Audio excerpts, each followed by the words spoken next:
All of you know what is solid. Solid is the intermediate form between liquid and gases.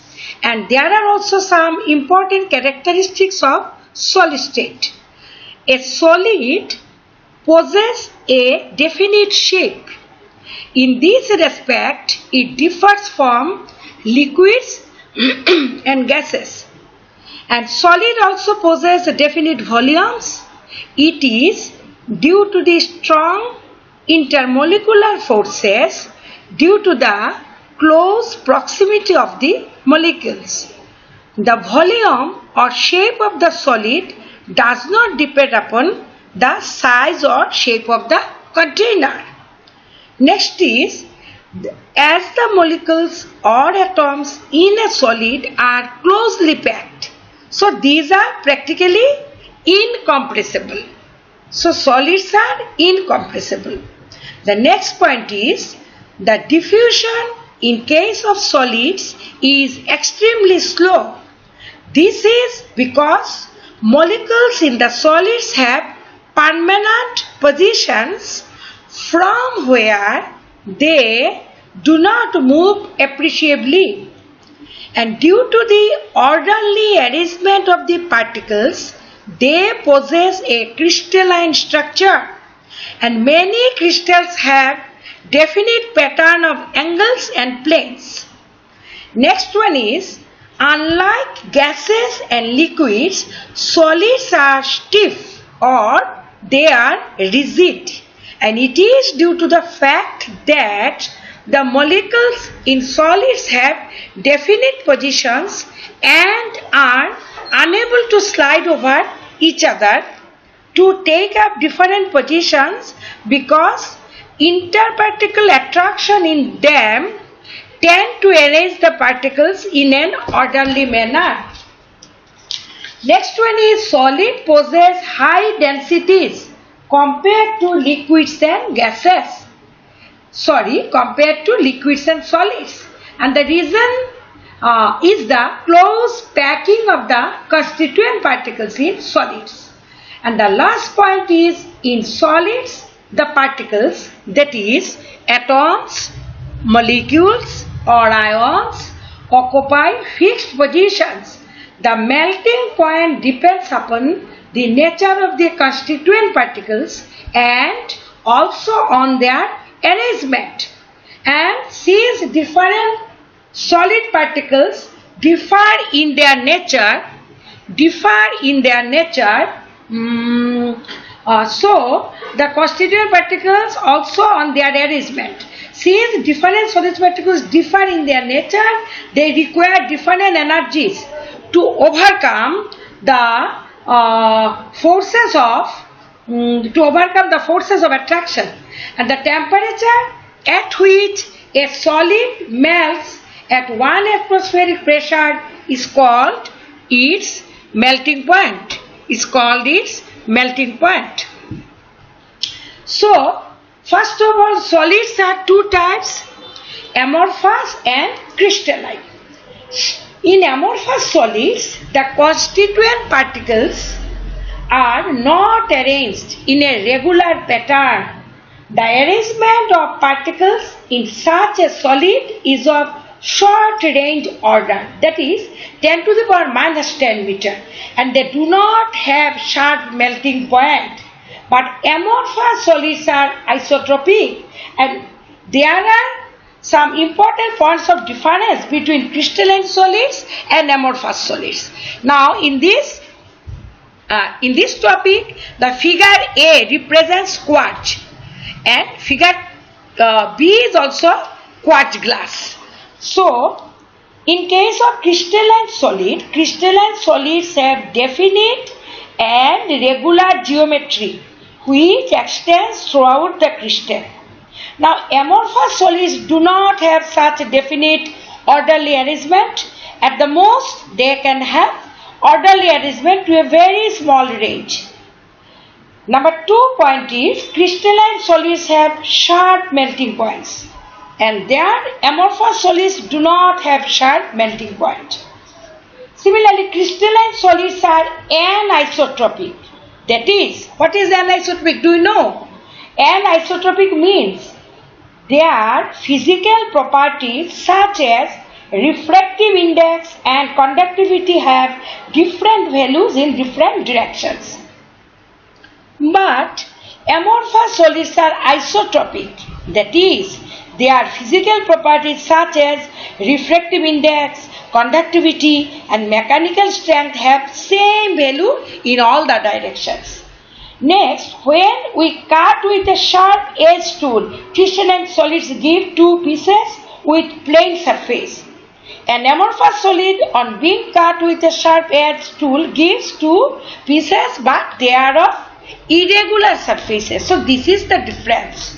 Next, crystalline solids possess crystal symmetry, but amorphous solids do not possess any symmetry.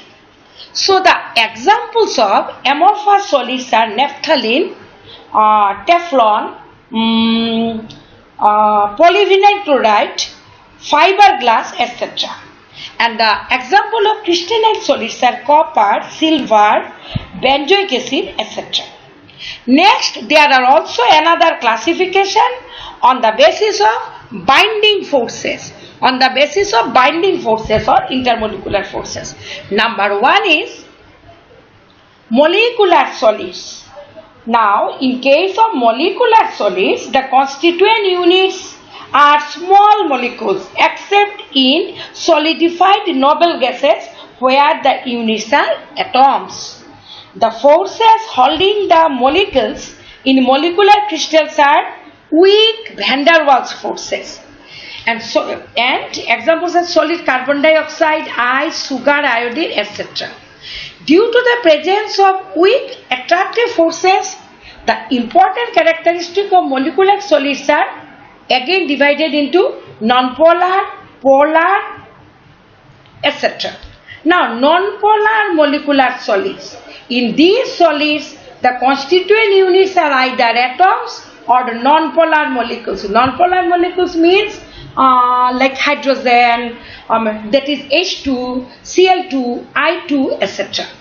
The forces which keep these molecules together are weak dispersion forces, and their important properties are nonpolar molecules are soft, they possess low melting point, they are usually in their liquids or gaseous state at room temperature, and they are bad conductors for want of mobile electrons in them. Next is our polar molecular solids. The molecules of substances like HCl, SO2, etc. formed by polar covalent bonds, and examples and the properties are polar molecules are soft with higher melting points than nonpolar molecular solids. Mostly these are liquids or gases at room temperature, and they are also bad conductor of electricity. And next one is hydrogen bonded molecular solid. The molecules of such solids contain polar covalent bonds between hydrogen and fluorine and oxygen or nitrogen atoms. Strong hydrogen bonding binds molecules of such solids like water, ice, etc. And they are also non-conductors of electricity, and generally they are volatile liquids or soft solids under room temperature and pressure. Next is ionic solid. So the constituent units in ionic solids are oppositely charged ions, and the constituents in an ionic solids are held together by strong electrostatic forces of attraction. And examples are NaCl, that is sodium chloride, cesium chloride, barium chloride, etc. In a sodium chloride crystal, the constituent ions are Na positive and Cl negative, occupying fixed position. And these are also definite characteristics. Ionic solids have high melting and boiling points. They have high heats of fusion, ionic solids are bad conductors in the solid state because their constituent ions are held together in fixed position by strong attractive forces and they are hard and brittle. And the next one is network or covalent solid. Network or covalent solid. The constituent particles in covalent solids are the atoms which are held by strong covalent bonds. So this point should be remembered that these are held by strong covalent bonds and the bonds in covalent solids extend throughout the crystal. And the examples are diamond, graphite, quartz, etc. And some important characteristics are they are generally hard due to the presence of strong covalent bonds. They have high heats of fusion, they have high melting points and boiling points, and covalent solids are bad conductor of electricity because of the absence of mobile electrons in them. And the next one is metallic solids, and this one is the last one. The constituent units of metallic solids are positive ions. The positively charged metal ions are held together by the free moving electron charge which arises due to the grouping of all the valence electrons. The electron charge cloud belong to the entire crystal, and the examples are metallic solids are copper, silver, gold, aluminium, etc. And there are also some important properties or characteristics. They are malleable and ductile, and they are also good conductor of heat and electricity.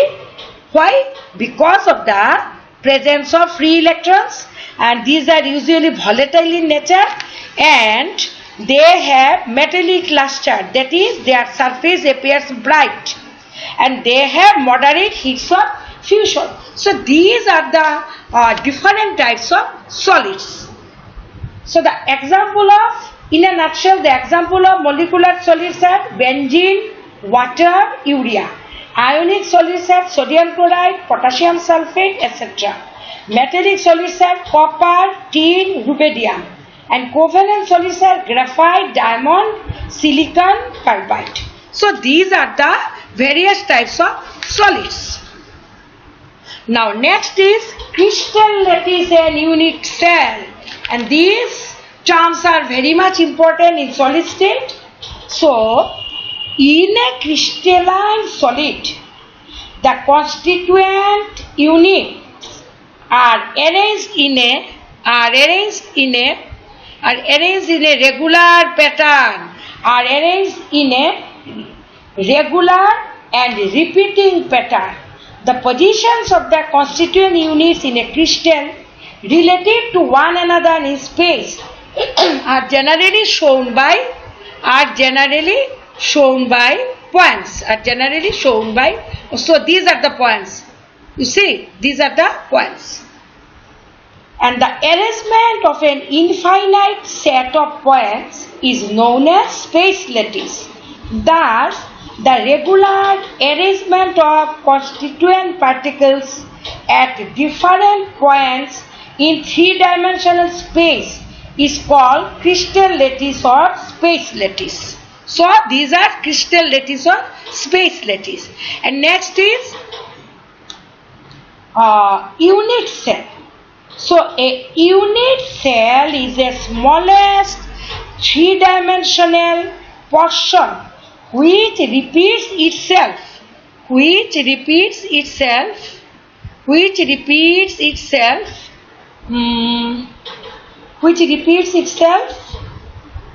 in different directions to produce a complete space lattice with characteristics of unit cell. So a unit cell is characterized by its dimensions along the three edges. That is, here you see A, B and C. So then the angle between the edges, that is alpha between here is alpha, here is alpha, you see, and alpha between B and C, then beta, beta between C and A, then gamma, gamma between A and B.